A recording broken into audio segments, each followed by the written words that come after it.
Do we still have to do taxes this year? Taxes are canceled. Can we cancel that? Taxes are canceled. Shut up and sit down.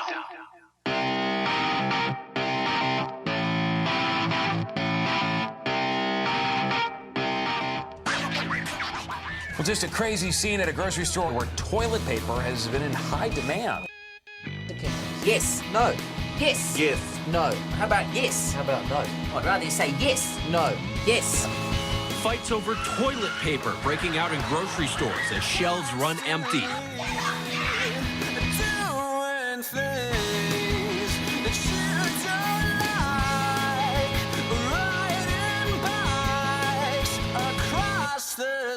You are listening to the Dialed Podcast with Matt Legrand, Evan Price, Lance Hepler, and Jake Von During. What a year this week has been. Enjoy episode 107. Congress's in-house doctor says up to 150 million people in the United States could end up getting corona. Yeah, that is half the country. And then the other half won't get it because they're clearly losers who don't have friends. Yeah, it's gonna be like, how do you not have corona? Has nobody touched you? I'd rather be dead.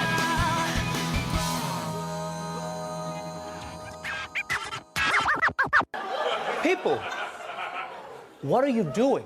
I really don't understand what people are doing. You do not need to panic over toilet paper. Water, I would understand, right? Food, medicine, yes, but you can survive without toilet paper. Don't forget, you're in a bathroom. Oh, how will I clean my butt in this room with a shower? Hi, and welcome back to the Dial Podcast. I am Jake Von During, and today I'm here with Lance Hepler. Lance Romance in the brand new studio. It's a new studio. It's pretty awesome. It's pretty awesome. It's still got a long ways to go, but it's pretty sweet.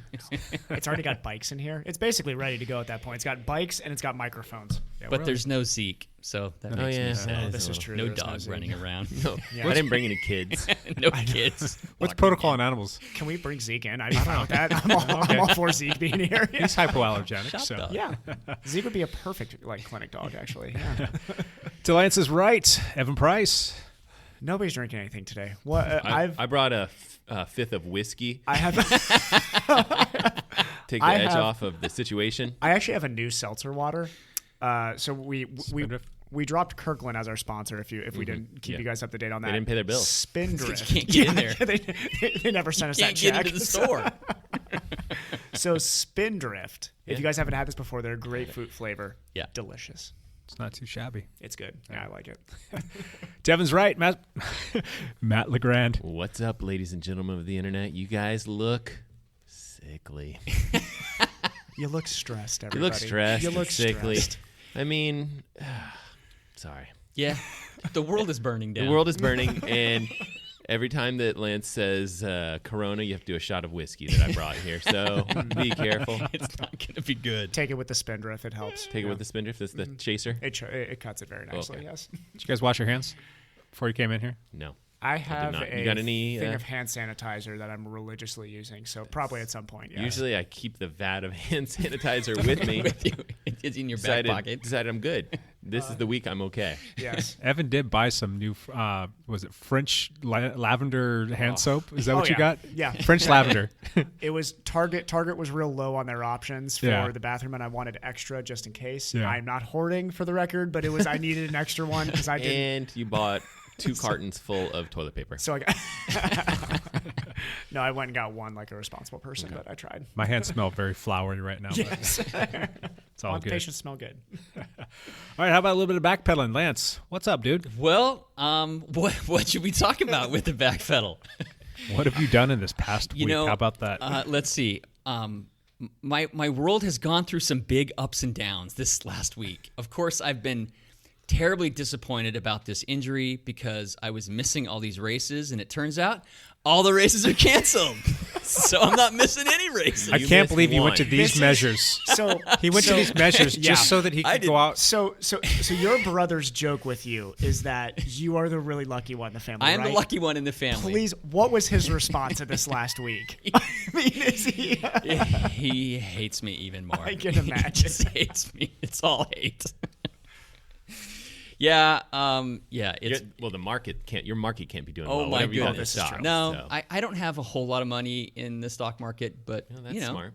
10% of my assets are in the stock market, so it is. I did take a hit this week. Will you throw a bunch of money at it now that it's really depressed? Yeah, the decisions are being made. Yeah. Are you going to put stock in cruise ships? Not for a while. Going all in on cruise ships. All in on cruise ships. Yeah, it's been certainly a crazy and interesting week. We are all in unprecedented territory. We don't know what to expect and what to do.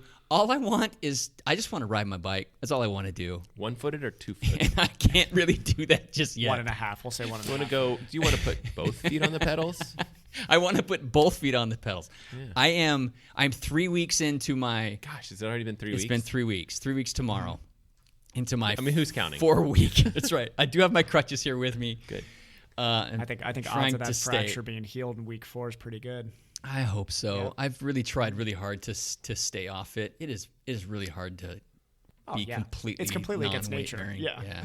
And the hard thing is it doesn't really hurt anymore. Right. So it's not like when I could walk normally, but I don't want to because I want that fracture to heal. I don't want my healing to have to extend even longer. Although I don't know what I'm training for anymore.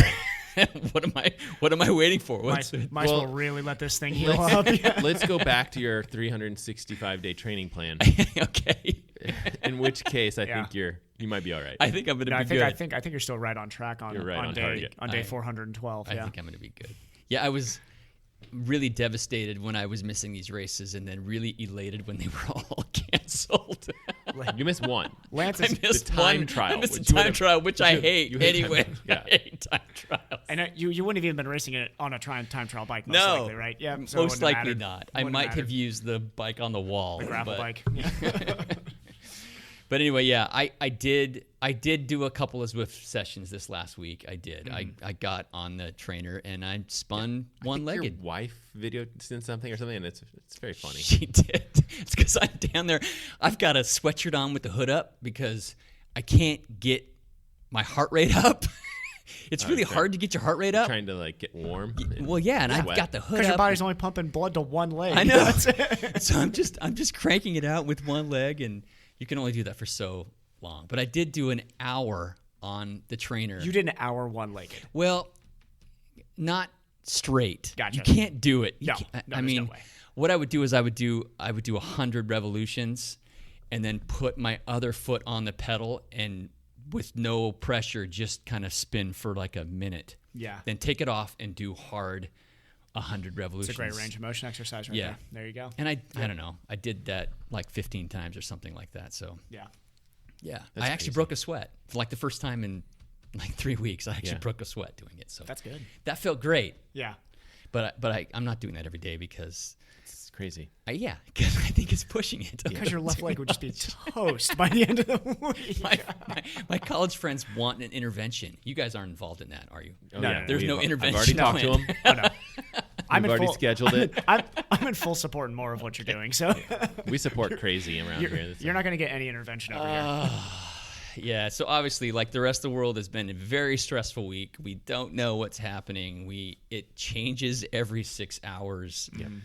And I'm just trying to see what happens like everybody else. So it's been nuts. Yep. Yep. Oh, yeah. How about you, Evan? What's new? You got a lot of new stuff. I decided to open up a medical clinic this week. We should do the grand opening. We could do it. It's a grand opening party. This is a grand opening party. And there's only 2 of us here. I know. So this has... I have tried to take every positive approach to this that I possibly can going into this week, not knowing what else can you do, the severity of this until Sunday when things are closing in Washington. Luckily, we are still open for business.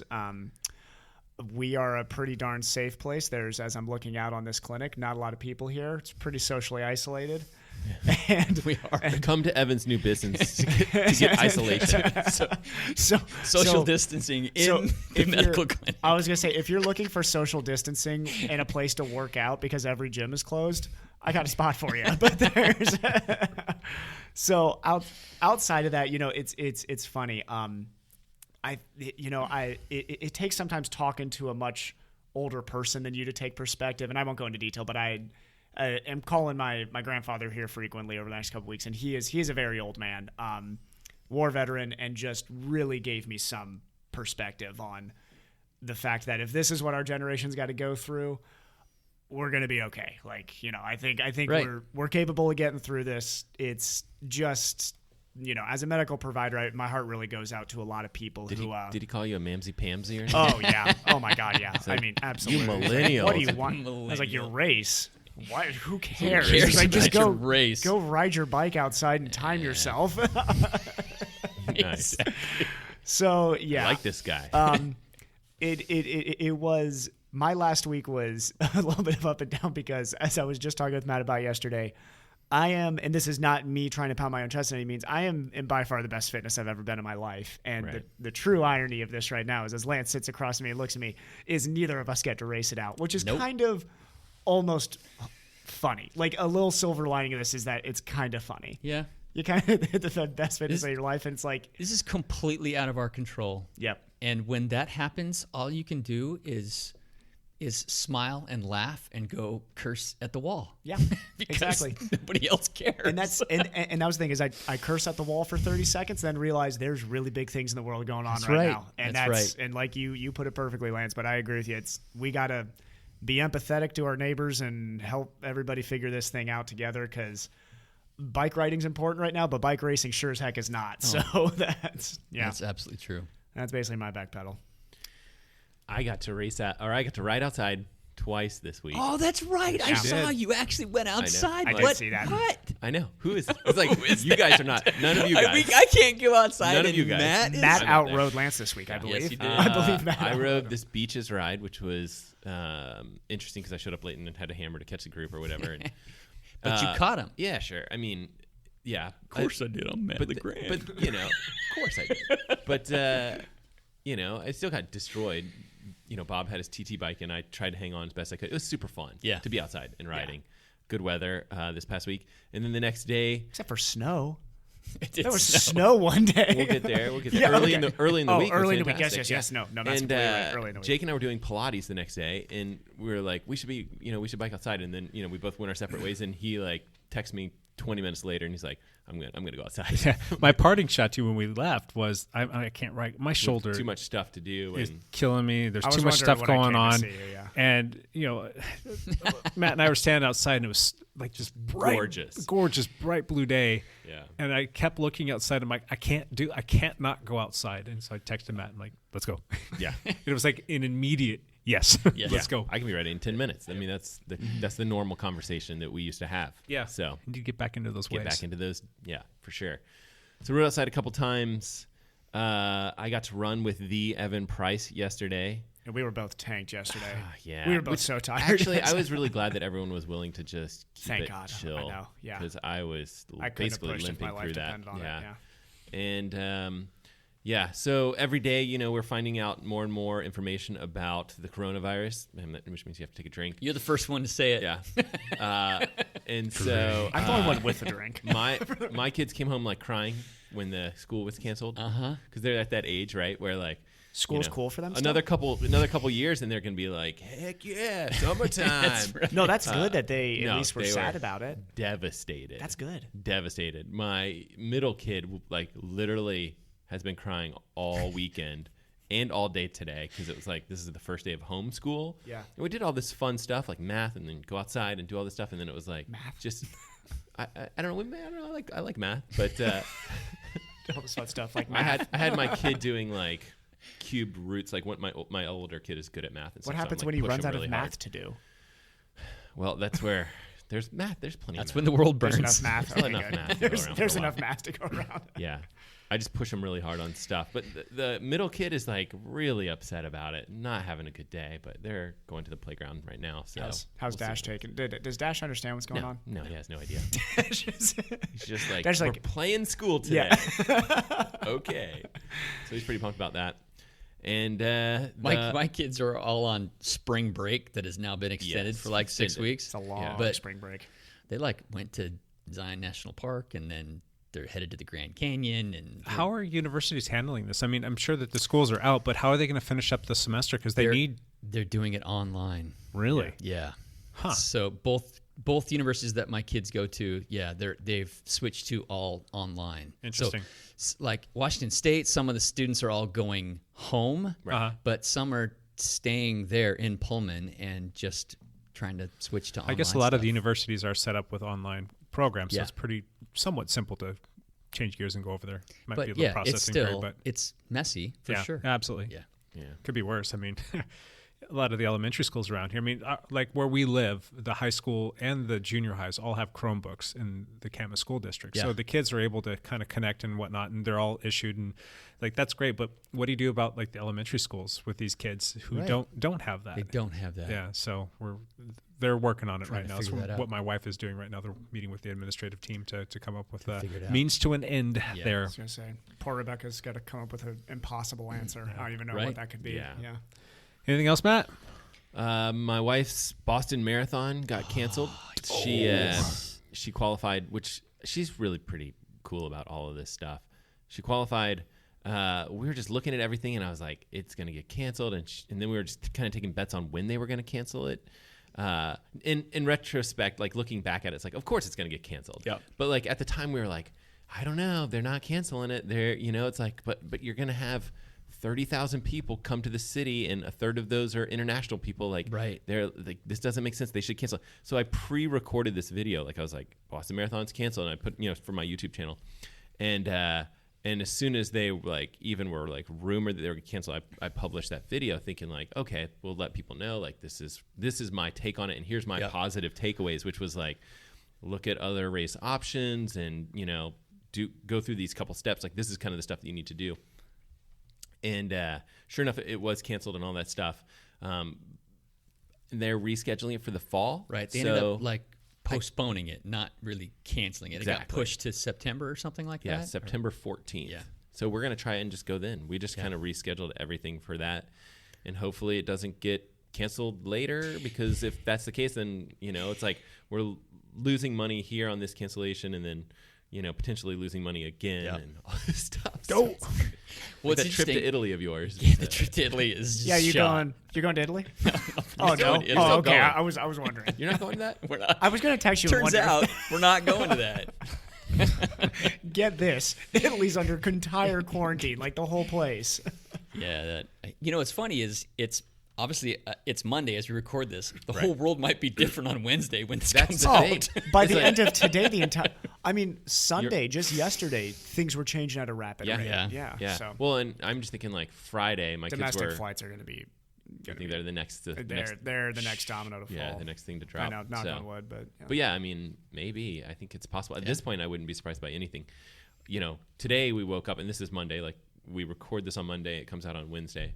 But today they canceled pretty much everything, like your gyms, your bars, your restaurants, all that stuff is closed. I don't know what's going to happen on Wednesday. Right. I have no idea. But I was actually pretty upset because I couldn't swim. And I know this is such small potatoes compared to all the real like tragedies that are going on right now. I get it. But it was like, I was kind of in this mode where I was like, at least I can still swim. At least my club is still open. And then it's like, oh, no. Okay. Don't you know them well enough to get a set of keys to kind of sneak in there?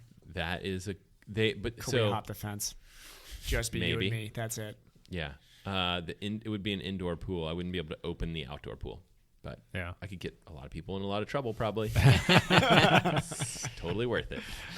I had a fast lane in my backyard pool for a decade. I just removed it. Removed it. Are you kidding me, Lance? I just took it out. out. Now me and Matt have to go and swim in freezing cold outdoor water. And you could have used it with your hipstick. I could have. So could have. Yeah. But oh well. I blew that. You want to put that back in now? I made the conscious decision to not swim anymore about 6 months ago. You're like, no. Forget that. No matter what. No matter what. God, you could be charging some seriously high fees for that. Yeah, think about that. One person at a time. Yeah, one at a time. One at a time. Yeah. $100 an hour. Curses. We'll pay it. I would consider it. Yeah. I know. And I could sit on my deck and just weep one little tear while I watch other people work out. That's what I do. That's what I do on my front porch, because there's a bike path. There's a bike path, so I sit out on my front porch and just longingly look at the people right by. Riding somewhere? Do I know you? I think I know you. Are you riding somewhere? Can you stop for a minute? Where are you going? It's a really nice day out there today, isn't it? All right. Good times. Jake, did you bike with anyone this week? I did. This guy named Matt LeGrand. Bad things. Yeah. Went for a little spin. It was fun. I brought Matt by the new facility to check it out. We ransacked this place. Yeah. Came in here and love it. Putzed around for a little bit and then kind of just did a big, I don't know, triangle or not rectangle or something like that of a ride. And that was my only ride outside this week. It was one of those weeks where I was wrecked tired all week long. And I think what it ultimately was is my wife has a little cold, not the thing that shall not be named. And I think she, C word. I think she shared do shots of whiskey with you.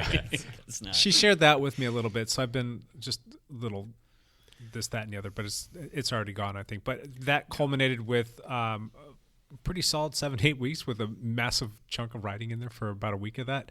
Just caught up with me. So I just ended up turning this in kind of like a recovery week and just sat back and watched the world burn like everybody else. And how's the shoulder? Because at Pilates on Tuesday, it was acting up. My shoulder's terrible right now. It's still bad. Yeah, it hurts to do just about everything. All this moving, all this stuff in probably didn't help. Yes, I'm getting really good at using physics in my right arm so that I don't have to. I was watching him pick up the BMC box early, just like lurching it against his body, basically, and using. Yeah. So I'm going to see the doctor in a few weeks, but I'm on a cancellation list to go in there and see them. Like if they have a cancellation, I have to imagine that they've had some cancellations, but they haven't freaking called me. I want to get in there and find out what the hell's going on. Maybe you're not first on the cancellation list. Well, maybe. I don't know, but we'll see. I might have to give them a jingle, see what's up. One thing though, Garrett Taberski, who is the general contractor and teammate, he's a general contractor that's been helping us build out the facility here. He posted up a little meme that I thought was pretty funny over this week, and I don't know if you guys saw it or not. It snowed here on, was it Saturday? Yeah. Saturday. Yeah, we woke up to I think a fair amount about. of snow when we got up. A little bit of snow on Friday, and then a lot of snow. And then Saturday morning when we woke up, we were dumped on. It was crazy. Yeah, we had over 4 inches of snow at my house. It was a lot. Yeah, it's still a lot of snow there too. It just hasn't melted yet in certain spots. But the meme was basically life pretty much is being written by a 4th grader right now. And the premise behind it was there was this virus and everybody was really scared. Then the world ran out of toilet paper. And then there was like no school for almost 2 months. And then it snowed. It just sounds like something like a 4th grader, right? Really but that's been our life. I cannot wait for the next chapter. This 4th grader is writing quite the story right now. Yeah. Here. It's going to be an interesting. Yeah. I thought that was pretty funny.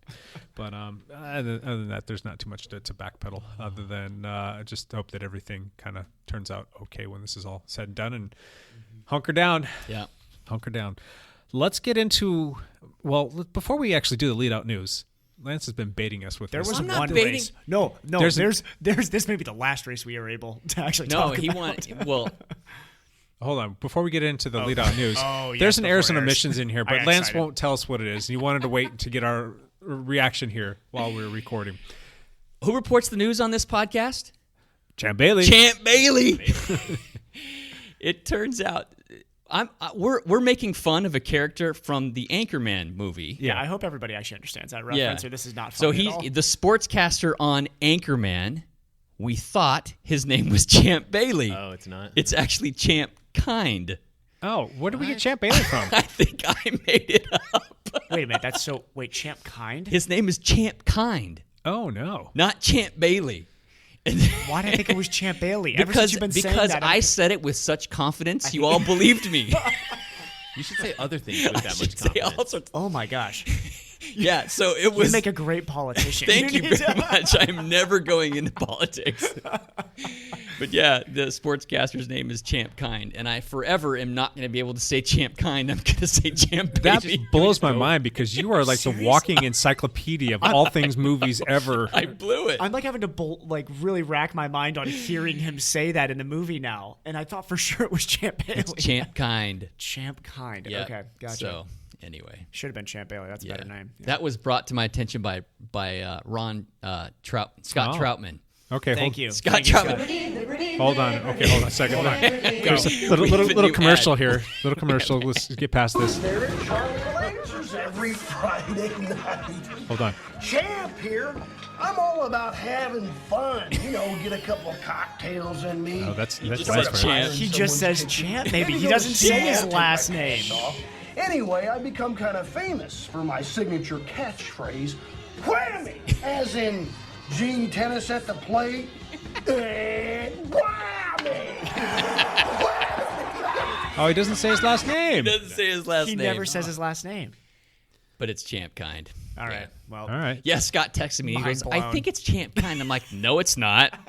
it is for sure You're Champ wrong. Bailey. Sorry, Scott. I look it up. Oh, yeah, you're right. I'm sorry. I'm an idiot. Huh. That's crazy. Thanks for the correction, Scott. My IQ just dropped. We're going to have to get point. real creative on our lead out news. That's going to be the lead out news. Okay, back to lead out news. There were a couple races that happened this last week. Probably shouldn't have happened, but regardless, they did. One of the main ones was Paris-Nice, the 8-day stage race from Paris to Nice, France. It ended up being 7 days. They correct? actually cut it a day short. And the last couple days, they barred fans from the final climbs or something like that to try to make it a little interesting. But it was won by Max Schaumann. Mm-hmm. Was that I'm saying his name wrong. Anyway, it was won by the German guy, a teammate on a Bora Hansgrove team. Max Bailey? Yeah, it's Max Bailey. I think his last name was Bailey. Say it with confidence, Lance. Say it with confidence. That just blew Won by it. Max Bailey. Look at me. I'm bright red, too, because I'm such an idiot. There were a couple really cool stages on.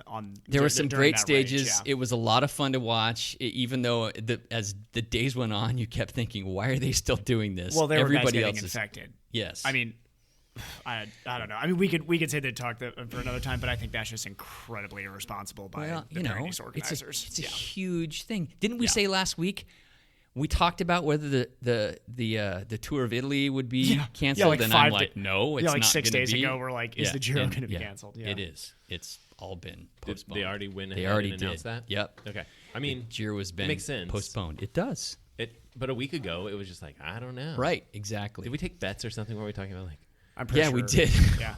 And I said, no, they're not going to cancel it. There's no way. It's I don't too remember what big. I said. I just argued with Jake whatever Jake said. I actually think me remember. and Jake said yes, it's going to get canceled, and you two said no. No. Yeah. I'm pretty sure. I stand by that. Yeah. Yeah. Oh, you stand by that? Okay. You're still going to take that to the bank. Whatever I said. Whatever I said. So Paris-Nice was fun to watch. It was fun to watch some racing. It was, I think, the guy who won is kind of a sprinter, and he still hung on in the. Yeah, he was working his butt off on one of those mountain stages when he was getting dropped. He hung on and won by only by 18 seconds or so. But it was still fun to watch. I think he's like a he's kind of that roll the air time trialist type too. So yeah, good strong rider. The other big race that just happened on Saturday was the Mid-South Gravel race. Oh. So it's not a UCI sanctioned race, so UCI couldn't really shut him down. But the Mid-South Gravel race was formerly called the Land Run Gravel Race. Okay. So they changed names. It's in Oklahoma. There were about 2,000 people that had registered, and 1,400 showed up to actually race. Not bad. Or bad. Depends on which way you look at it. It's a 103-mile race with like 7,000 feet of climbing in it. A lot of, no big climbs, but all these rolling hills. And the night before the race and the day of, it poured rain. Ooh. So it did not end up being a gravel race. It was 100 miles of mud. Ooh. Yeah. Ugh. Just nasty, sticky peanut butter mud. Did you see how many people finished or dropped out? They had a huge DNF rate. I don't know what it was. Over 50%. Yes, because everybody's bikes just fouled. It was like doing a muddy cyclocross race times 10. 100 miles. 100 miles. Have you ever done a ride before where there's so much mud on your wheels it won't go through the stanchions of your fork on your mountain bike, or like your chain stays and your seat stays get bound up because you can't even turn your wheels over because there's so much mud? Correct. That's a pain in the butt. Yeah, there were lots of places where people were shouldering their bikes and walking. Yeah. Who ended up winning? It was won by Payson McKelvin. So the toughest human being on planet Earth had to have won that race. So, Pete Stetina was out there. Colin Strickland was out there. Oh, wow. There were a lot of big names out there. Payson, who is very fit right now, he just had the fewest mechanicals. Yeah. Everybody rode with a paint stir stick in their pocket so they could clear the mud. Yeah. Because it got so bad. So the bikes with more clearance did better. And it got to a point where their shifting wasn't really working very well, so you kind of only had 1 or 2 cogs to deal with, and you had to stay in those cogs. 7,000 feet of climbing. For 7,000 feet of climbing in 100 miles. Oh, that sounds fun. So, but emotional day. Fast time for those guys. Yeah. So it was just miserable. Lots of people dropped out, but I we had some local Portland folk who went out there and raced. Randall Franson raced, and Ira Ryan from Red Winter Cycles, he actually went out and raced as well.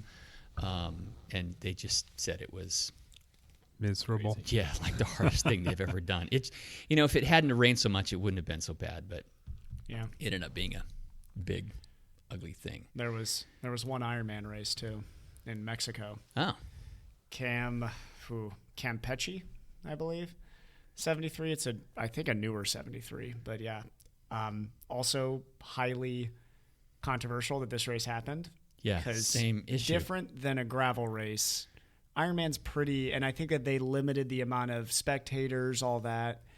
There's a lot more contact going on in that race, but Matt Hansen won the men's race, and I believe Jackie Herring won the women's race. So probably the last. You got to feel for these promoters because they've put their whole year into a huge race like this, and you just don't want to believe that it's going to be so bad that you're going to have to cancel your race. That you've got especially hundreds of thousands of dollars of people have paid you to come do this race, and okay, now do I refund it all? How do I handle this? How do I manage it? Should we actually delay it or cancel it? I don't know what to do. And if it's not quite so bad and you're in an area that's not hit so bad, they finally decide, okay, we're going to go through with it. And then all these people question your decision for going through with it. Yeah.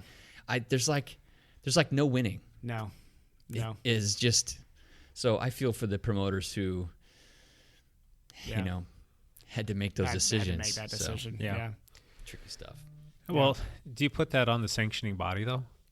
The sanctioning body should have. The gravel is the sanctioned. gravel race wasn't UCI. There's that. Because I know that USAC was saying for a while, they're like, we are putting fully, we're standing behind the promoters. We're letting them make their decision, basically. So we're putting everything fully in their laps to decide whether or not they're going to have the race. I think I think that's a soft decision. A soft decision. I think it's just like super soft decision. Yeah. And at the time, I mean, like Lance has been saying, and everybody else has been saying, things have been changing on the day or on the hour almost. And then finally, they came out over the weekend. They said that they pulled all permits. So there's no permits. There's no insurance. There's nothing out there for a race promoter. So anything they're going to do is going to be on their own accord. But I think that they should have been the ones that stepped up and said, "Hey, listen, they did it initially." Yeah. Well, that's the thing. I'm sure they were feeling the same pressure that we're talking about. Yeah.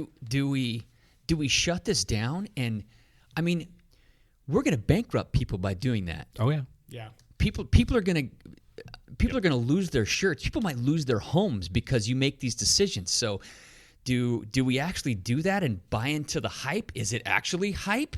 It turns out it's not actually hype. Yeah.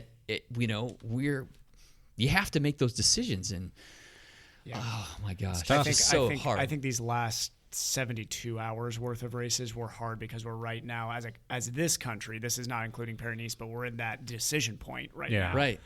And I think decisions were made in the last 48 hours that maybe if these races were today would have been obvious, maybe not as obvious on Saturday. I kind of agree with Jake. I really think the sanctioning bodies are the ones that I'm not going to put on the race promoters because like you said, Lance, the race promoters are the ones who put in the time, sweat, and money, and those governing bodies needed to make a better decision. But hindsight's always 20/20. Yeah, that's true.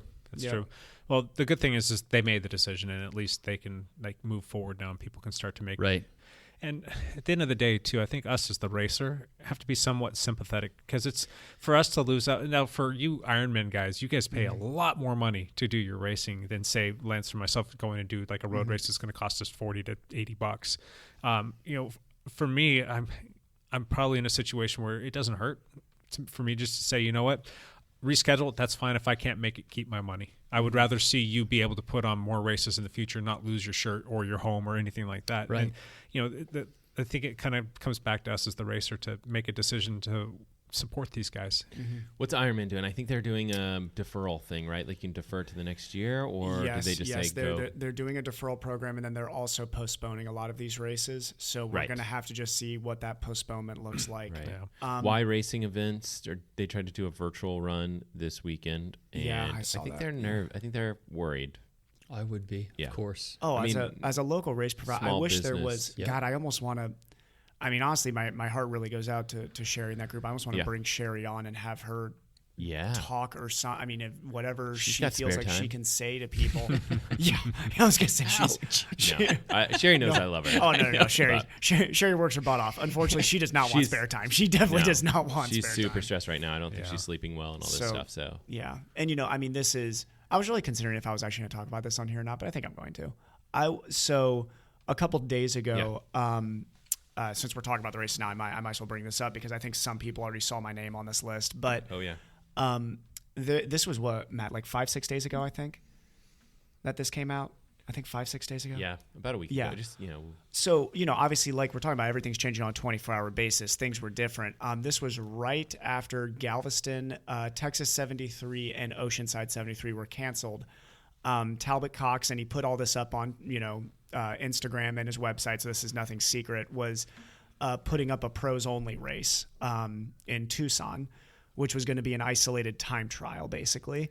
So that means, like, you know, a pool swim, and then you time trial up the mountain, and then you run on this trail, basically. But there was going to be no contact between anything, and it was going to be self-supported. $1,000 to the first male, $1,000 to the first female. He was giving prize money. And I think Talbot was just doing this out of the goodness of his heart. I do believe this was Talbot, being like at that time, like we're talking about, this was a week ago. This wasn't yesterday that he came up with this. So he put this up, and I had a friend, or Cassie actually linked me in it, and I just sent him a message saying, hey, I'd be interested. He put me on the start list. Start list came out. There were like 20 pros, I think, on the start list, male and female. I'm not even. It's hilarious. Oh, I almost want to screenshot the list because it's like world champions, Olympians, and then who is this guy? It's awesome. And it's me. So it's kind of funny now. Like, it is funny now because it would be the equivalent. I'm trying to think of, like, it would be the equivalent of just like let's say so we love Robert on this show. Yeah. That would be the equivalent of Robert all of a sudden, like, tomorrow being put on the start list for Bora's Tour de France team. Like, it's that level of, like, Evan, oh my God. Like, have you ever taken dead last in a race in your entire life? This would be the one. I've never in my life been dead last. This would be the one. If you haven't finished dead last, you haven't lived, man. I know. Right. I know. You need to do that. I know. So now, obviously, in the last 48 hours, you know, I talked to Matt on our run yesterday. We talked about it. Even going into 48 hours ago, it seemed still like an awesome idea. I will not be doing it. And I wanted to say that on here because I want, as a medical professional, make sure that people understand I'm also not going to travel to my friend's wedding, which is really tough. That's very tough because he's a very, very good friend of mine. But I just think as a medical provider, I cannot be traveling right now. And but I didn't want to tell that story because if anybody gets a chance to look at that start list, it's funny. It's especially if you know the triathlon world really well. You see all these big names. Oh yeah, these are huge names. I mean, you're talking guys who are Evan Pruce. Who's Evan you're Pruce? like Pricey. Who's that? Even.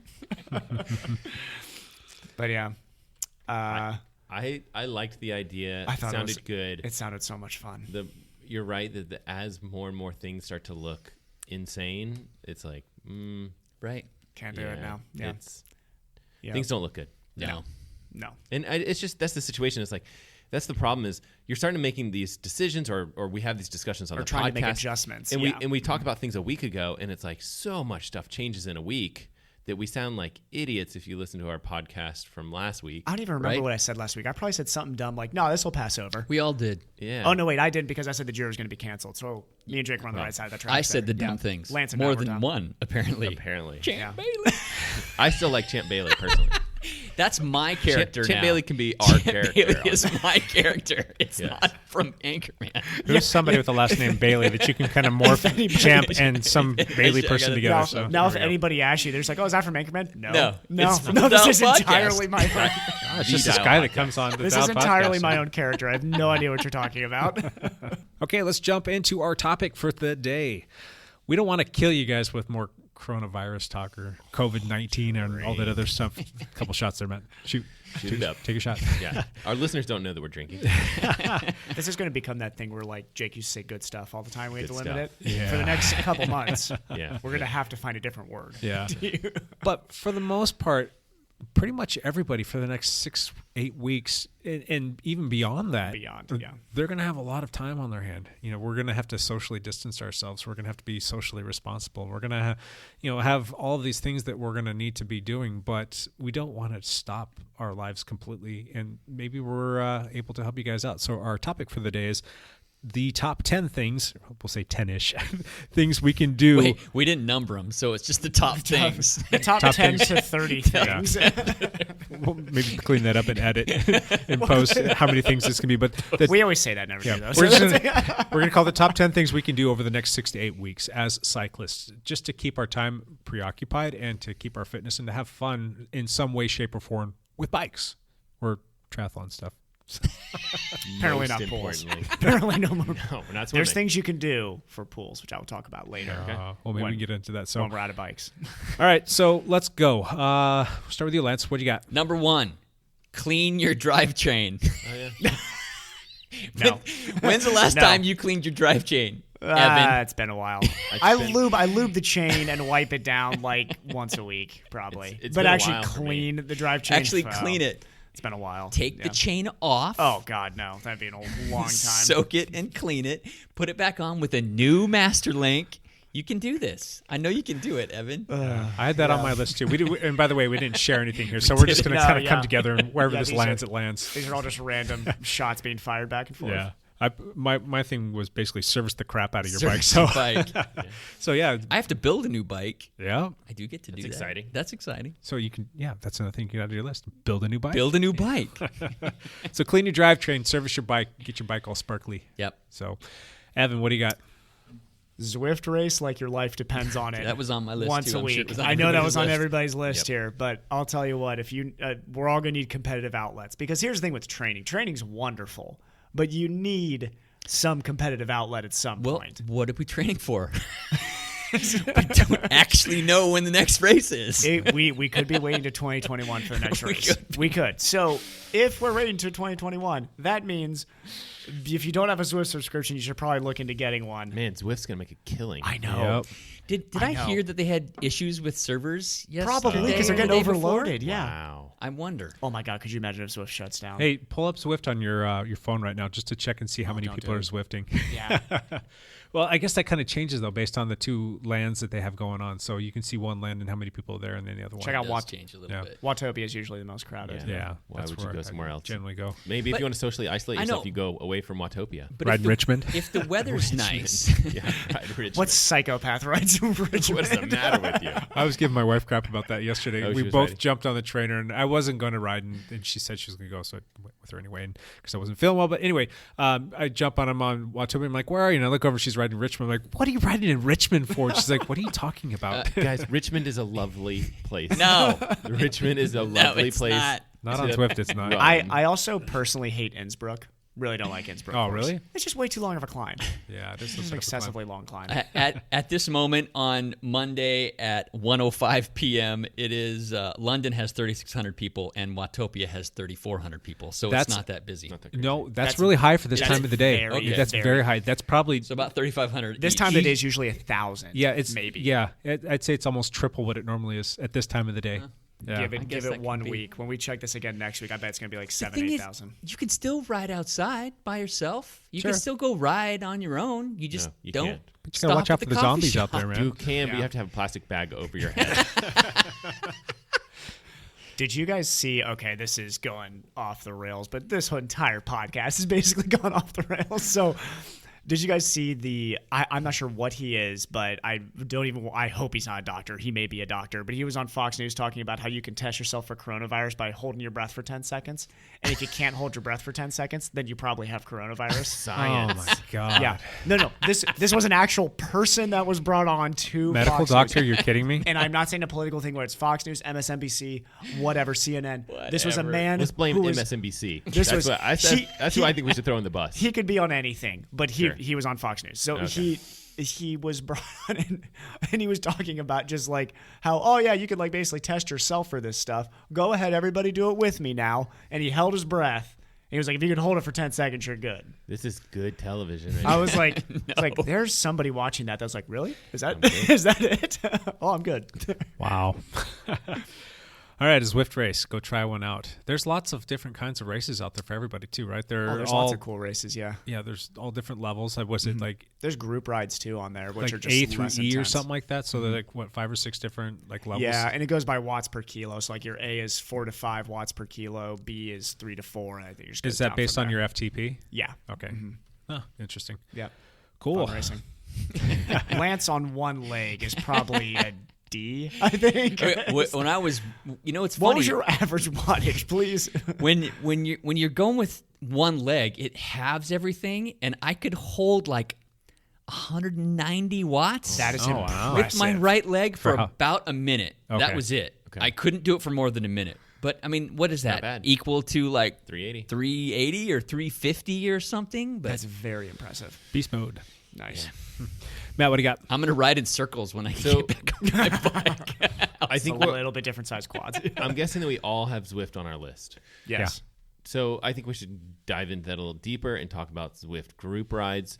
In particular, Dialed has a Zwift group ride that could potentially be something you guys might be interested in. But I might also challenge our listeners to look at other groups that are, having these group rides.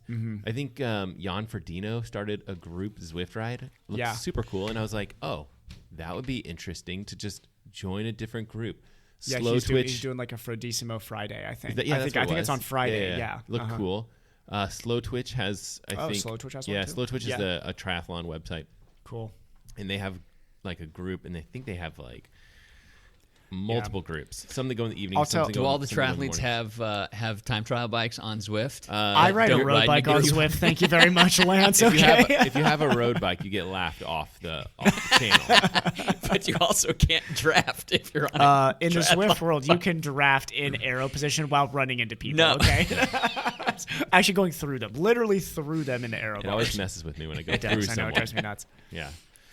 You know what I would like to see from Zwift, though, is them. They need to capitalize on this captive audience that they have right now that's growing by leaps and bounds. And they need to make some changes. They need to do better with the group rides that you can put on there, but they also need to make it to where people can make their own races and much easier put those up there. If you could do that, that'd be so much better. That would be very They cool. should do that. I think that having audio is like low-hanging fruit, right? I mean, Right? like, why have Discord when they should do all of that internal in one application? They could even have a little camera, so like your face goes up, and like maybe if anybody's talking, their face pops up, kind of like FaceTime, just in That's a little corner. got to be coming or some I've kind seen of whispers form of that it for a coming. while. Yeah. Yeah, but This is that like as awful as this It's a pandemic year. is. If you're Zwift, this is.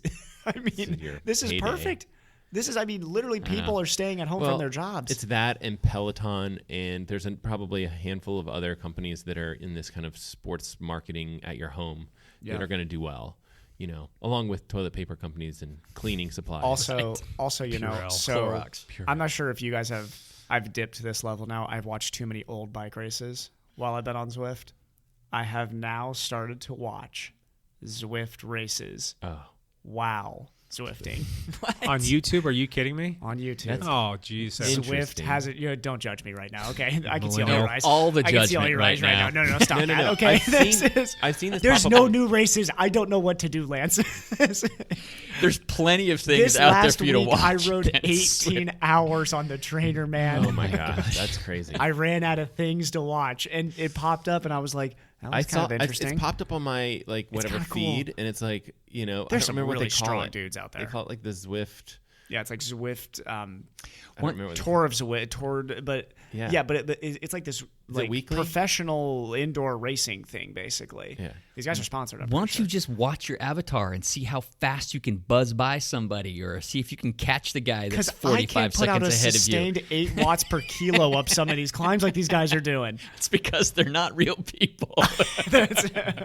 I could just like make an avatar that can put out 8, Yeah. and you would just like watch that. This isn't nearly as sad as like NBA fans right now are like literally simulating games and watching them. So they? I haven't at least I'm riding my bicycle while I'm doing it. Yeah, I definitely would like to see Zwift roll out some of these things. And I think right now is the perfect time to do it. And kind of, I don't understand why they haven't, but do it. They need to. Yeah.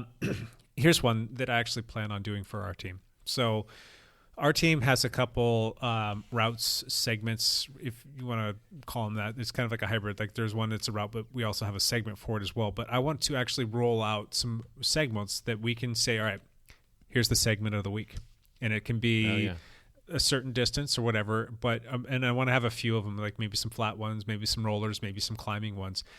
We have this thing called the Washougal Triple Crown, and that was kind of like one of these things where like not very many people did it, and I think Sean Martin is actually the one who made this segment. We all kind of went out there and hammered it a few times, and then more people saw it, and they're like, oh, that's actually a pretty good route. It's like 26 or 27 miles. Does Guy Van still have it? He still has it. That was a monster and day he put out. Some of our big hitters came out there, and they started taking some pretty monstrous shots at it, and they were all trying to better each other.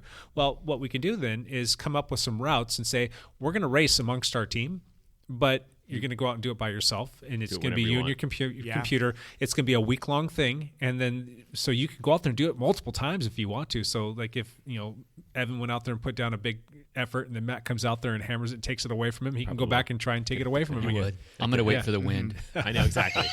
Yesterday, Jake. Yeah, there was talk about one of your KOMs yesterday. There was easterly wind yesterday. Huge, and it was massive. Oh, really? I was considering getting on the bike, but I want to take it fair and square. I can't take it on a 20-mile-an-hour. Is wind not fair? Wind is fair. Yeah, but outside. But these were massive. Like these were blowing us over while we were running. Okay, so if you go, I could have gone a small ring and taken. So I'm sure that this is the case in Southern California, but like when I was in Northern California in some like farmland area, and there's all these great cyclists. All of those KOMs are set on windy days, on these flat stretches, and I mean, you're just a sail basically. You're sailing, and it's the only way. There's no way you're going to beat those if you're going against the wind. I'm assuming you're talking about Lake Road again. Lake Road, okay. So you do get some wind assistance when you're on the flat spot there, going by the boathouse and the boat launch and all that other stuff. As soon as you start to hit the climb part, you're dealing with a hillside and you're dealing with a lot of tree. You don't get the wind advantage. Yeah, exactly. It would have blocked it some, but man, it was like blown over trees. It was that strong. Like this may have been the one day all like in the last decade that. I should have taken it. Yeah. It's gone now. It's gone. The chance is squandered. I have a KOM on a segment out near Astoria, Oregon, and I was on my cyclocross bike with knobby tires. But it's because I went out in like a 50-mile-an-hour storm. It was like 3 years ago. Oh, 3 years ago. I was going to say, you did something similar. It was the dumbest. I shouldn't have been on my bike. It was so dumb to be out there on my bike, but hey. Gotta grab a KOM. Gotta get a KOM. So I literally was going like 45 miles an hour on this flat section on my cyclocross bike with knobby tires. And when I turned around and I'm just laughing, I'm pushing 4 miles an hour, right? Yeah, at like 400 watts. So this go nowhere. I'm like, okay, now I have to walk back after I rode that was a pretty regular occurrence in Ada, Ohio. Ada being like the windiest area in that region of America. Ada, like literally a highway overpass was the highest point in Ada. So there would be days, where you'd be going 8 miles an hour and you're just like grinding into these headwinds, and it is terrible. Been there, done that. Yeah, east winds here get pretty nuts in the winter, and I still remember. I've told the story before. Riding on Marine Drive, jumped down on the bike path down there, riding into a headwind, pushing down 450 watts, going 11 miles an hour. Right. And it was also 28 degrees. It was just and super wicked cold. It was like on New Year's Day or like right You could around like there. reasonably be running faster into the wind if you wanted to. So getting back to my thing here is I want to create some routes and some segments so that we can still stay socially isolated. Everybody can do their own thing. And you could go out as a group if you wanted to, but just do it on your own, drafting or riding with people, whatever. But let people go out there and race. And that segment will be live. And whoever the winner is at the end of the week, I want to come up with a little prize for them, and then we'll parlay it into the next Hard, cold cash. There you go. or socks. I got a bike frame for you. Bike frame. And I got a stem of the bike frame between the two of us. Sweet. Yeah, we could even open it up to the local population of people here too, because you can still go out and ride your bike. I love that idea. That's a good idea. So that's what I want to do. Excellent idea. So cool. Lance, what else? The other thing I wrote down was eat all the foods. That's what you can do. Find something new. Right, you're going to be home. You're going to be stuck a little bit. So. I was like just trimming down to like I finally hit race weight this week, and now I'm so confused. Doesn't matter. It doesn't matter. I was like a few weeks away from like just unleashing race weight. Now it's like, what do? Do I go back to just? We've got at least 8 weeks before they might possibly be another race. And let's be completely, it's not going to be 8 weeks. Yeah, so I don't know. I just wrote down whiskey. I put down try all the different seltzer waters. All the different, like literally that. No, like actually go through all the different seltzer waters. That's a good idea. Yeah. Start a list of what you know. like The and seltzer rank them. waters really weren't selling out, which blew my mind. As soon as I saw that the toilet paper's gone, I was like, oh my God. Better get my bubbly all water. The Kirkland's going to be gone. You're addicted. You know that. Yeah. I just don't know why everybody's not hoarding. Why are people not hoarding that? Because the panic isn't rational. This is true. Yeah. I mean, like toilet paper, it's That's like. why it's called panic. Yeah. If I'm rationally rational. panicking, I am getting all the seltzer water because I'm going to need all the seltzer water. It's such a crazy time.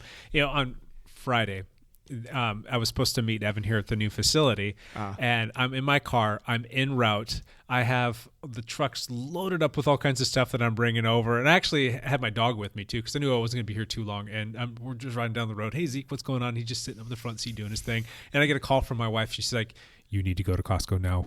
Like what? I remember this. And it was like noon, and she's like, "Yeah, we just had a closed door meeting with all of the staff and the administrators, and the governor's going to come out at 1:30 today, and they're going to announce that they're closing all of the schools effectively today." And she's like, "There's going to be a massive bum rush to go to all the stores when the kids get out of school." She's like, "You need to go to Costco and get this, and this."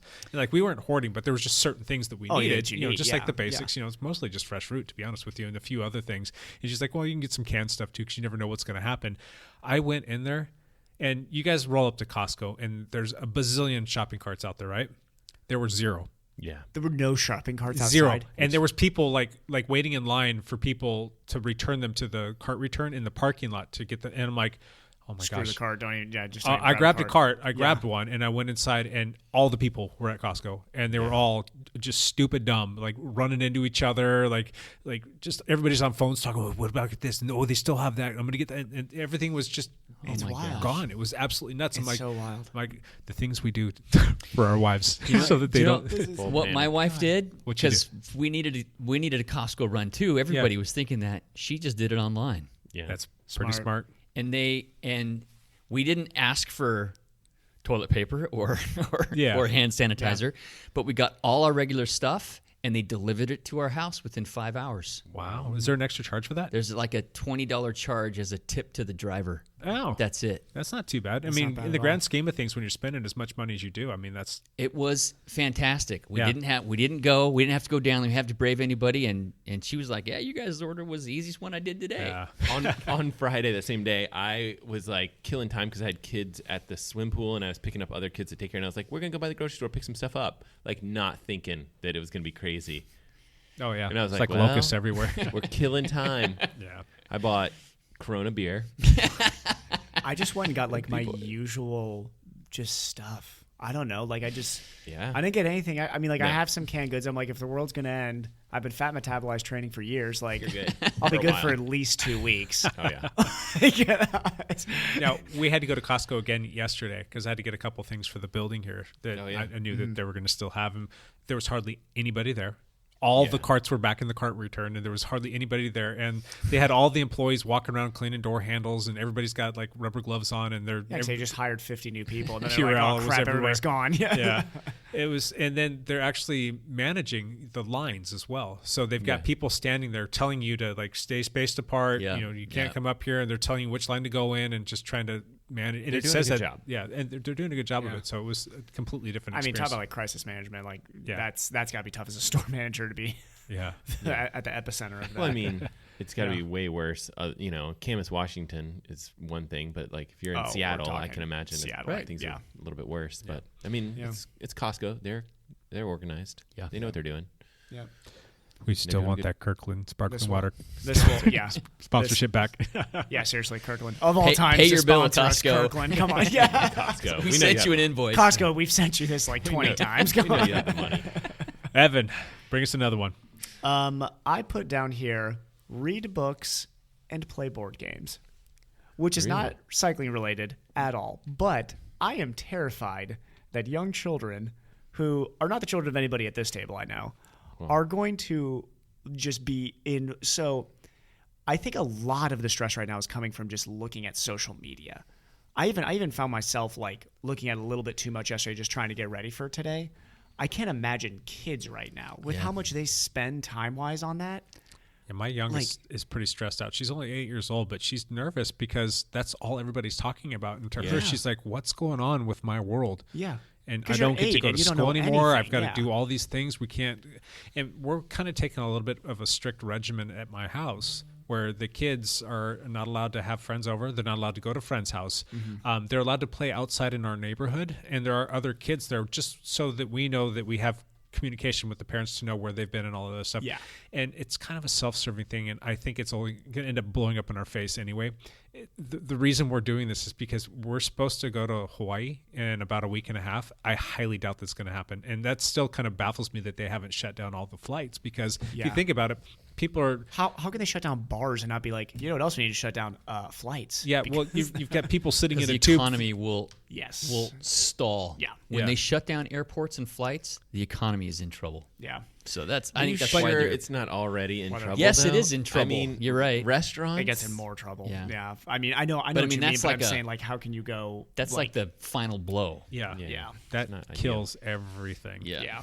So we're hoping that we're going to be able to still go to Hawaii. I highly doubt it's going to happen, but we're trying to just minimize our personal exposure so that we don't get sick and end up not being able to go. But I think that that's going to be the next shoe to fall in the next few days is they're going to shut down the airports. Because if you think about it, if they're doing all of these things and they're being very like adamant about like what you can and can't do, and you can't go to bars and restaurants are closed and just all the stuff that you guys talked about, but we can go sit in a tube and be around strangers, and we can actually travel outside of our area and infect other people. Yeah. I can't imagine that that's going to be lasting for too much longer. So optics don't look great. But our kids have I agree with Lance. Like economically, doesn't make sense. Full-on regimented system. And my wife is the one that came up with it. Zero credit to me. But and she also came up with like a itinerary school list. Exactly. And I was like, can we just copy this? Yeah. I think that's why she posted it. I know so that people could copy my it. wife had already come up with one, and I'm like, wait. This one's better. My wife doesn't listen. She doesn't listen to the podcast. Yeah. Can I ask that too, just from me? Just seriously, so it's like this time to this time we're reading. This time to this time, and it was like, oh, that's man, awesome. We need this. That's awesome. But that's what she does. She's an administrator, and she's got educational background. She's PhD in educational psychology. And she understands what the kids needs, and we're trying to keep them in something of a regimen, daily thing, so they're just not plugged into YouTube all day. And this is not to get the 10,000-foot view here, but like, and I'm sure your wife is, I'm sure Rebecca's thought of this 100,000 times in the last couple of days. I mean, a lot of these kids are really at crucial social development times in their lives.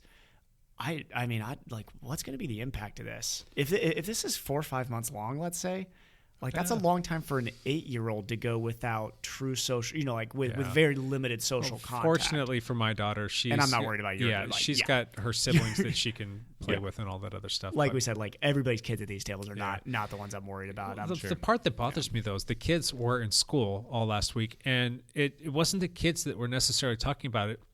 granted they were talking about it, but it was the teachers who were orchestrating these conversations, and they were talking about it all day long, and all they're hearing is this doom and gloom.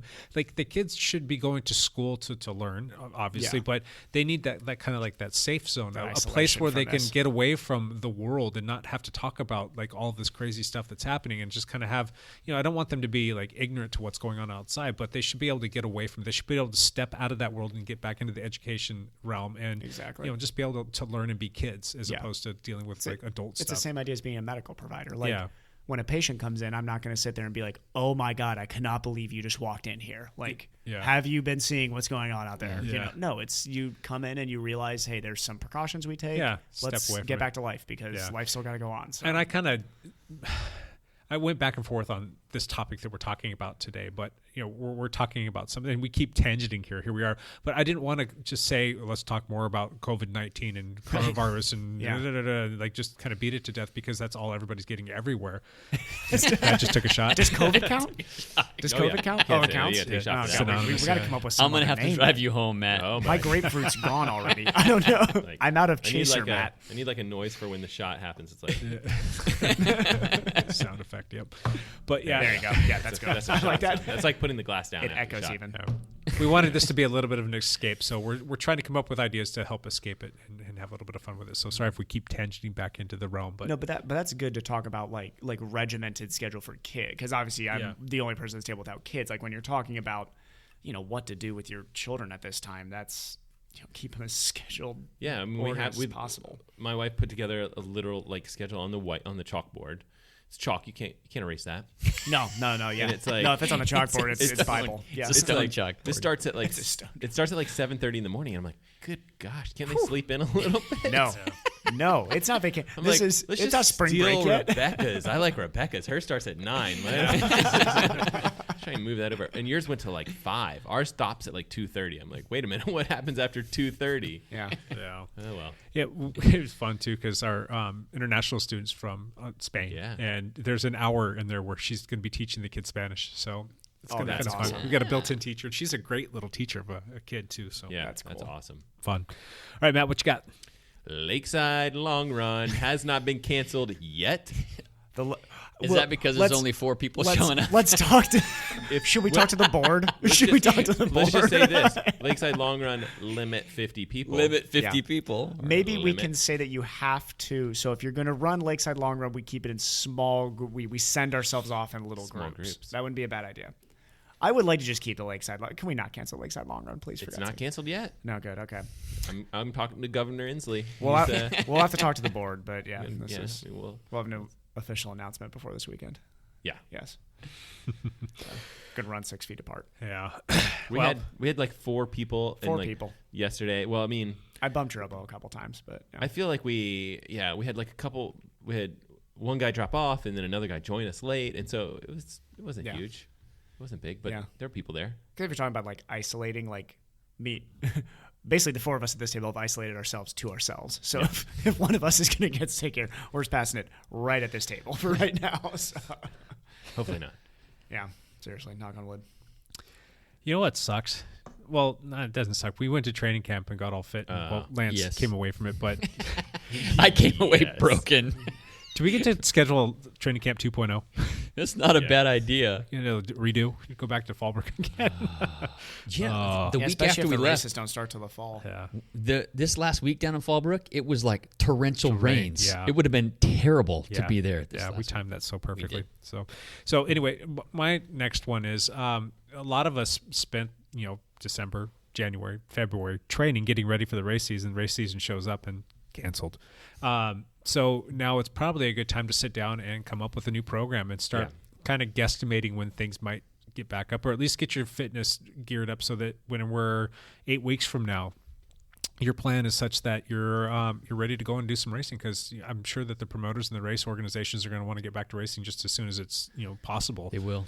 So now's a good time to sit down and devise a new training program and maybe look at some of the deficits that you had. I know had all sorts of them, and kind of readdress what it is that you want to work on and start something new now, and just do it by yourself on Zwift. That's a great idea. Trainer Road. Yeah. Get started over. Just do it again and build up more fitness. The question is, where do you put that race, or where do you put that starting out there? On the race. I mean, I think is you it use the knowledge. Beginning of June, or is it September? I think you use the information that you have now. If you look at the information you have now, it might be late May or something like that. And so take a guess. Yeah. Be optimistic, and then if you have to adjust it in another month, then do it. Then do it. Push out a little bit more. Yeah. So there's that. Cool. What's another one, Lance? I'm out. You got nothing? You're donezo? I'm donezo. Well, I think piggybacking on what Jake said, triathletes should consider the fact that they are not able to swim, and how do you take that volume of training and apply it elsewhere? And I think, you obviously have the run or the bike to apply that volume. And I'm going to vote for people to talk to their coaches, first of all, and do whatever your coach says. After you've ignored what your coach says, I say stick it on the bike, and you can do low intensity bike stuff, volume, because the higher end stuff, that, typically you want that stuff closer to races and things like that, but we don't know when races are. And so you can safely, and I could be wrong, you guys can argue with me all you want, but I think you can safely increase bike volume, especially if you're doing easier stuff. Definitely between the two when you're comparing running and biking. Zone 2, Zone 3 stuff, nothing killer, and do more of that stuff now because you're not swimming, right? Yeah. So and you could do it with running, and maybe you should do some of that with running, but there's just higher risk of injuries typically if you increase your volume dramatically with running. So there's not really land drills that you can do that simulate swimming very well. There's kind of. Yeah. You can train the muscles, but as swim coaches who know the stroke education a lot better than I do always say that the only way to get a feel for the water is to be in the water. You gotta be in the water. Yeah. But there's band exercises. Yeah, there's a lot of supplemental stuff you can do to support that, so that when you do get back into the water. Yeah. Vasa trainer. Exactly. I don't have one, but the swim club that's closed has a Vasa trainer. That doesn't matter then. I'm just gonna ask you. Just leave it outside. Just leave it on the side. Just leave it on the side, and I'll be there. So we're actually ordering a Vasa here. Are you? We're gonna see. Get it here quick, man. For us people who don't know what that is, what's a Vasa trainer? You lay on it and pretend like you're swimming, basically. Well, and there's nicer ones, and so some of them. Think of it as like a Zwift for swimming. There's basically paddles in your hands, and you're laying down flat on your stomach, and you go through the swimming motion, sort of. It doesn't really feel like, just like Evan said, the only way to get a feel for the water is to be in the water. So it doesn't feel like water, but you're using those muscles, and you can actually I would say you get a lot more strength from the Vasa trainer because you're pulling through something that's got a lot more resistance than water. So yeah. Hey, Evan, why don't you just buy one of those above the ground like swim pool things? We had one, and then Lance filled it in with concrete. No, I know, seriously. I redid the pool. One of the Taryn has the what is the it endless called? pool. Endless pool. Yeah. There's a name for that company though. Well, Endless Pool is a brand name, I think. Yeah. But then he has there's another one. Well, there some are spa, swim spa. Yeah. He has the one that Triathlon Taryn has is some sort of spa something. So yeah. Cool. So, Matt, you kind of alluded this real quick about working with your coach. Right now might not be a bad idea to connect with a coach, correct? I mean, to give you some more ideas, or hopefully if you got a good coach, can give you some good stuff to work on while. I think a lot of times it depends, like if you have a coach and you know your coach, they probably have a lot of stuff in the air where it's like your race was canceled and you're trying to figure out the next step. I don't know. I think it's a decent time to talk to a coach and get feedback for sure on a program, because potentially you're taking a break now and then starting a program with a different race in mind. So it might be the perfect time to talk to a coach, or it might be a great time to talk to your current coach and just figure out a plan. And that plan might be, we don't know everything yet, so kind of be on hold. I don't know. Right. Well, just giving you stuff to work on, though. I mean, just a regimented program to follow, I think would be a good time to seek out the advice. Regimented programs are good. And that was definitely another thing that I put down. It's like, I mean, as a triathlete, if you don't have swimming, really strength training is going to be important now. Because as a triathlete, you're really not getting a whole lot of strength training if you're out of the pool. Yeah, that was on my list, too. Strength training is a good one for everybody, not just triathletes. Especially if you're just running it. Yeah, I mean, like everybody in general who wants to be active, absolutely. But if you're trying to stay injury-free while biking and running and increasing volume, strength training is going to be important. Yeah. Especially because it's amazing how much not core work you get from increasing bike volume, unfortunately. Yeah. That we luckily get from being able to be in a pool 5-6 days a week. Gotcha. Yeah. Evan, do you have any more? Anything else to add to this list? No, that was kind of my last one, was a strength training one. How about you, Matt?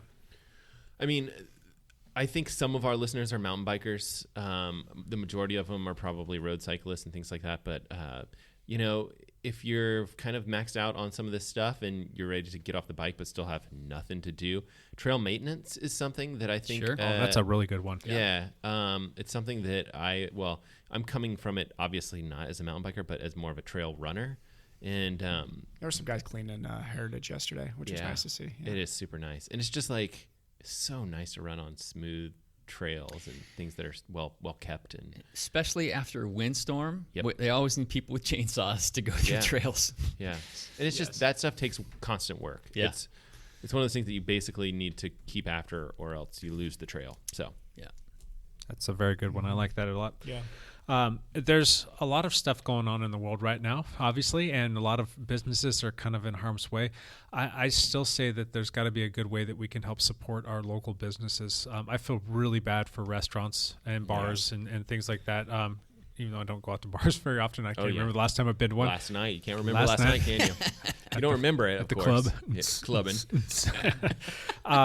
So the restaurants here I know are doing takeout. So look at that as a way to feed your family. Call in takeout, hop on your bike, take a backpack with you, go pick up takeout via your bike and call that a workout for the day. Or buy a gift certificate.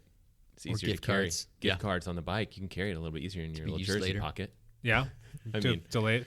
Well, I'm just saying, like, well, if you're going to go out and buy I'm just food, thinking of you on your bike with like your pizza, holding it up. Well, it just depends on the food, I guess. But I'm thinking of something that can be put in a grocery bag and tossed in my backpack. But a pizza, that could be interesting. Maybe I'll buy some calzones instead. You could strap it to the front of your bike. There you go. I could see you making it work. Oh yeah, maybe I should That's go what get one of those. that's what aero bars are for. That's why they invented aero the bars. pizza holder. Strap the pizza box too. And another thing too that I think I might even consider doing this as well, because I know that, like, my in-laws and whatnot, they're up there in age and we want them to stay home. We don't want them to be out and exposed. But running to the grocery store for older people, just do it on your bike. You can go to the grocery store. You can, if you've got like a little kid carrier, you got a backpack and they just need some, basic stuff. You can go pick that up and just leave it on their doorstep. But just challenge yourself to do stuff on your bike as opposed to in a car. I think that will be. Cars are evil, people. They are. They are evil. We all know it. And so I'm going to give a very personal shout out here to Detaza Bakery, which is a restaurant, had to close, obviously. Well, is there drive-through? But they do have a drive-through window. Okay. And I'm on their Facebook now, and I'm seeing that they have boxed lunches there. Oh, wow. Ooh, okay. So I know that I'm going to Detaza to get boxed lunches. People, I'm sure we have some people listening to this that love that place. I'm not sure if, like, Matt, you're a big fan of it. Jake's been there a few times. Yeah. Lance, have you ever been to Detaza? Nope. You should You were go there to for a meeting once, Detaza. but you don't drink the coffee. You should go to Detaza, but you can just get boxed lunches there. It is such an awesome coffee bakery place. You're scared they're going to get closed down. I am terrified. And if that happens, I'm going to be so sad. So everybody go to that drive-thru and get your box lunch. Everybody listening to this. Our Russian listeners are like, Detaza. Yes, please. If you live in Russia, buy a gift certificate to this Detaza Bakery in Camas, Washington. Okay. We're on it. That's fun. So just challenge yourself to hop on your bike and do different things. Go to the grocery store. If anything, it'll take longer and it'll be a good way to pass the time, because all you're going to be doing is sitting on your butt on your couch watching TV anyway, right? Or maybe in a Zwift race. Who knows? Zwift race, yes. Cool. I think that's a wrap to our list. Thank you, guys. Oh, one last thing. How can we support our local bike shop? Well, bike shops, do you think they're going to... the reason why I asked this is because a lot of bike shops that are above a certain line, a certain longitudinal line, are just coming out of the winter, and it's just now spring, and this is when business starts to pick up for them, and all of a sudden everything's going to take a hit.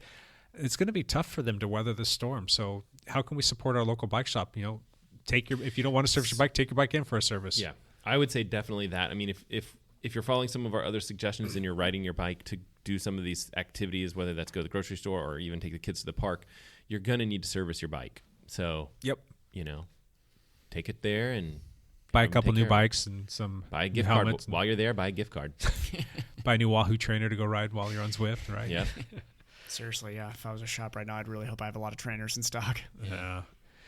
Good times. All right, let's jump into one last thing. Lance, you want to hit us first? No. You got no? I got nothing. I don't know what it's. How about just what's in store for you for the next week?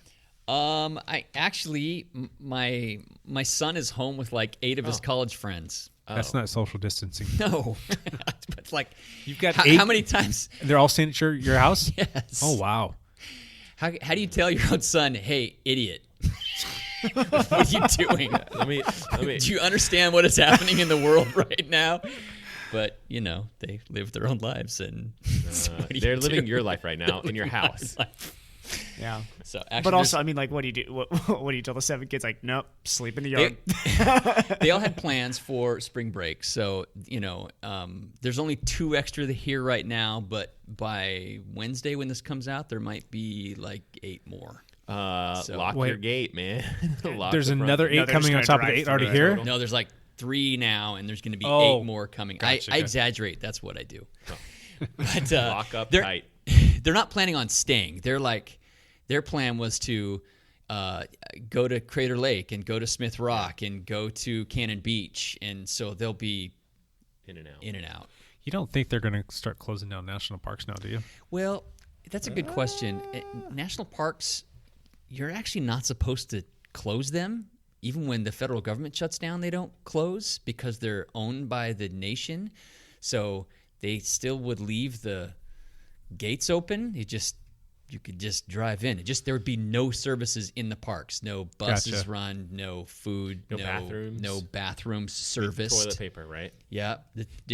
Oh, that's already been ransacked. That's already been entirely the garbage ransacked. wouldn't be, but the federal government hasn't shut down. So at this point, they're still open. My daughters were in Zion National Park this morning, and it was still open, and they're headed to the Grand Canyon it's right just now. All that travel, like you're driving around, you're, all over the place. Right? You're stopping at all the gas stations. The whole thing is to not move around and not to travel. That's right. So I'll talk to your employees. Please, they've, it's one of those Let me things think about where the wording. What did you say? They've had this plan for months and months. Like all of us have had all these things planned, and you're like, guys, do you understand what is happening in the world right now? You should just lock it down. Bail. Yeah. Bail on all of it. No, don't worry. We'll be really quiet about it. I know. We just won't stop for gas. Yes. Exactly. Evan, one last thing. I don't know, man. Grand opening. Everybody, opening. Please don't come to the grand opening. Everybody come and see me, one at a time, spaced apart about 45 minutes, and we'll stand 6 feet apart. After a bath in Santa. Yeah. But seriously, I do what you guys know. Like, it is one-on-one treatments. There's no... You couldn't skinny a group out more than this clinic is right now. So should we get like a picture of a hazmat suit with you treating patients in a hazmat suit? I think so. I think we should start pumping up. That would be pretty cool. We should start pumping out some material there. Put some social media out on that. The safest clinic in America. I feel bad for Evan because he's been working his butt off to get himself prepped and ready to go for everything that he's going to be doing, and he's been doing a wonderful job of building his patient list. And he was going to absolutely crush the company record for the first week of performance in terms of the number of patients and people he was going to see in a new space. It's something that was kind of going to be unprecedented. And all of a sudden, like, he gets the big womp womp womp. As I was telling Jake earlier, not to go to detail, at least I didn't land a plane in a water buffalo field. So yeah, so that's an inside story. But well, there are worse things, and it'll be okay. And I'm sure a year from now I'll look back and not laugh at this, but I think everybody will look at this and be like, well, I'm glad we did what we did at that time, and I'm glad we all took the precautions we needed to. You'll definitely remember, though, when you opened up shop. I'm going to be talking about this 85 years ago. I was like, I opened up a medical facility on the worst day you could possibly open up a medical facility in America. So, yep. I hesitate to say this, but I'm gonna anyway. Go for it. At this point, just do it. Just say it. There's a reason why we're doing all these things. There's a reason why we're social distancing, and I don't think us sitting at this table, we all understand the reason for it. I mean, in Italy right now, the doctors are completely over. They're literally deciding who lives and dies. Yeah. Because they only have so many ventilators, and they have to decide, okay, I have these 2 patients. They both could survive with the ventilator, but I only have one ventilator. And so which one of you lives and which one of you dies? And they have to make those decisions.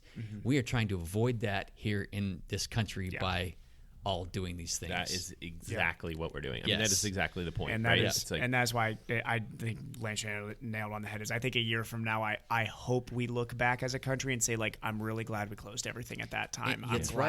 I'm glad the bars closed. I'm glad we decided to shut down domestic flights. Maybe if they do, I hope that we don't look back and more an economic ruin and we're like, well, that didn't go well. But reaction. Yeah, I would almost say that that's a bigger factor than just the fact that we're just trying to protect the elderly. I mean, Grant, that's going to be the population. People are going to be in there, but yeah, that's a good call. Yeah, like that. Evan, one last thing. That was my one last thing. Sorry, Matt. One last thing. I'm gonna pump out some YouTube videos.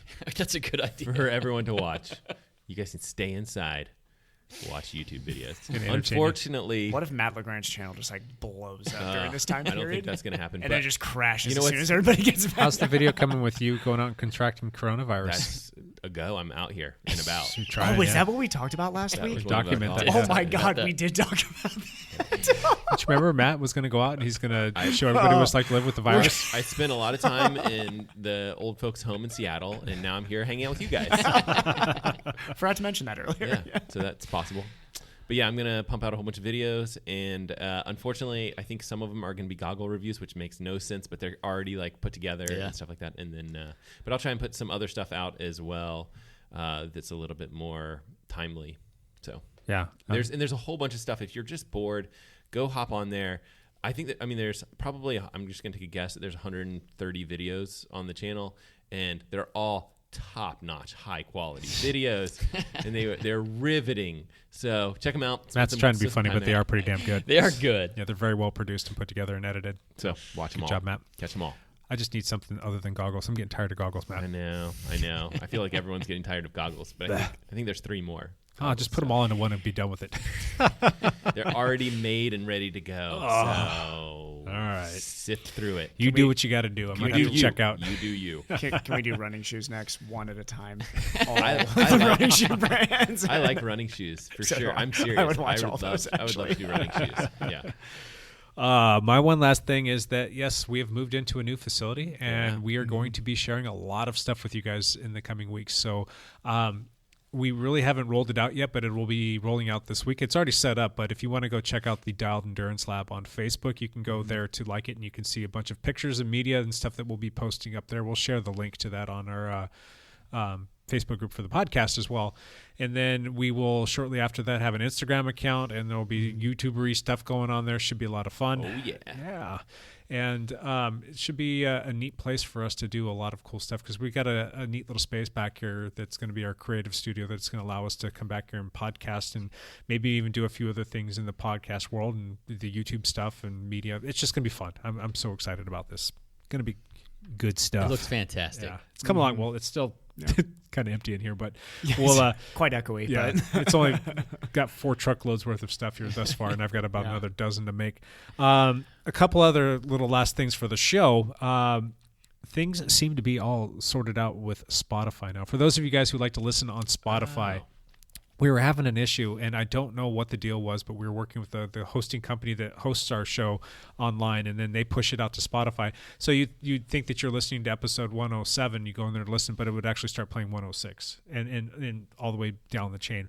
I was able to finally work with them, and I think they did a big update on their whole site and their system that was based on me yelling and screaming at them for the last 8 months about this problem. Like, damn it, fix that. It was driving me nuts, but it seems to be working now. So if you are a Spotify listener, you don't have to seek other means to listen to the show. You can jump on there and listen to it now. It's kind of cool. Also, we haven't asked for this in a while. Go onto iTunes and write us a review. Yes. What's an acceptable number of stars, Matt? I can't remember. I think the number is somewhere between 5-ish and 5, somewhere in that range. Nowhere outside of that range. If you're thinking about something else, you're going to want to do that via email. Yeah. Yeah, not officially on iTunes. Just send us an email with your complaints, and we will ignore them, and then you can do 5-star review. Take all of your complaints and voice them at the brick wall. That's our feedback. That's our feedback. Yeah. We like to leave them just unread, so we'll read them later, which we won't do. So. little 5-star review would be fantastic. If you want to actually write up something too, tell us what you like about the show, or tell other people and share it with people. That would be great. We really want to try and push this thing a little bit further along down the road, and more people the better. And if you guys have any suggestions for us as well, or anything that you'd like us to talk about, or if you want to come on and be one of our guests in one of our listener hot laps, that would be fantastic. You can ping us on our Facebook group, the @Dial Podcast. Send us a direct message and we'll get back in touch with you. So on that note, I think we're done. Yeah, let's go socially distance ourselves from everybody. Yeah. Okay. Stay healthy, everybody. Yes, stay healthy. Be safe, be responsible. Try to be happy. Try. Yeah, have a great week. We'll see you next week. Bye for now.